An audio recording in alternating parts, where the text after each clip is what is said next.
Joining me is filmmaker and commentator Ami Horowitz, whose latest, current film project now, we hope to see the results of it first, is about Nazi atrocities in World War II. Ami Horowitz, thank you so much for joining me. This is a gift to Russian President Vladimir Putin, isn't it? And his apologists in the US far right. You know, they've been saying that Ukraine has been stuffed with Nazis and fascists. Yeah, the whole thing was so bizarre, right? I mean, first of all, I'm assuming they didn't do any basic research on this. It highlights a few things, right? First of all, it highlights the fact that Canada has been kind of a war haven for a lot of Ukrainian soldiers who committed war atrocities. It was kind of weird. I didn't even know about it, but this mistake gave the opportunity for people to me to find out some terrible things about Canada. And also, look, it also highlights the fact that Ukraine has not really been a great place for Jews in its history.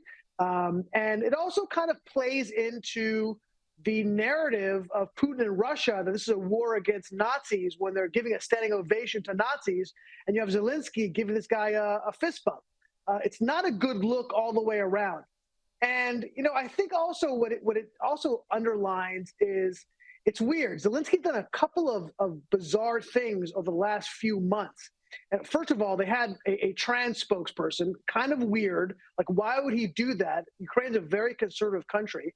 But it makes sense when you couple it with, you know, if you listen to his speech at the UN, there was a lot of really weird talk about climate change, a lot of focus on climate change.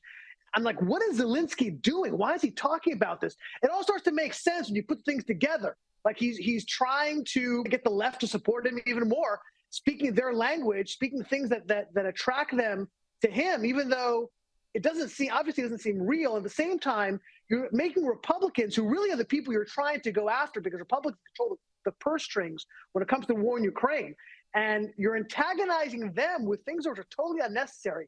It was really weird. The whole thing's been really weird. It is weird. You know, I've got to make allowances for Zelensky being under huge stress and strain and all that. I've got all that. And we also got to point out in this context, as Jewish, I hardly think that he'd knowingly want to, laud a war criminal who's been fighting for the Nazis. And in fairness to this guy that they singled out, he was, I think, 19 when he joined.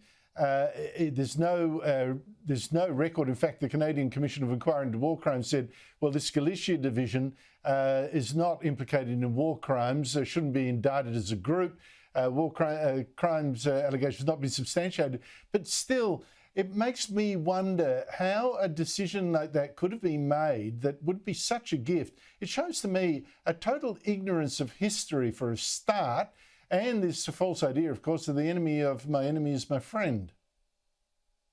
Yeah, not to push back on you, Andrew, but from my understanding, the Galicia unit has in fact been implicated in a bunch of war crimes. I'm not necessarily saying this guy was specifically, but Galicia, I think, was in fact involved with war crimes. And more than that, Galicia was a unit that was actually volunteer. They weren't forced to do it by the Nazis. It is not, no, the Galicia unit is not a good look for Canada at all. And yeah, I'd like to know who did their vetting. Obviously, I'm not saying Canada did this on purpose. Obviously, it was a mistake, but a rather large one, in my opinion.